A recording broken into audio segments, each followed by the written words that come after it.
তুমি আমার প্রতীক্ষার এক নীরব সন্ধ্যা, যেখানে আকাশ ধূসর হয়ে আসে আর বাতাসে জমে ওঠে অচেনা কুয়াশা।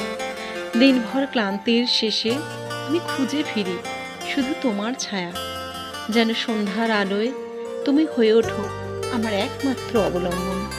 তুমি না এলে এই সন্ধ্যা হয়ে যায় অসম্পূর্ণ, যেন প্রদীপ আছে কিন্তু শিখা নেই, গান আছে কিন্তু সুর নেই। তুমি আমার নীরবতার অন্তরালে জমে থাকা অশ্রু, তুমি সেই ব্যথা, যে ব্যথা আবার ভালোবাসারই রূপ নেয়। প্রতিটি গোধূলি যখন লাল রঙে ভরে ওঠে, আমি চাই তুমি এসে দাঁড়াও সেই রঙের ভেতরে আমার জন্য। তুমি যদি একবার চোখের গভীরতায় তাকাও, তাহলেই আমার প্রতীক্ষার সকল অভিমান মুছে যাবে। তুমি আমার প্রতীক্ষার এক নীরব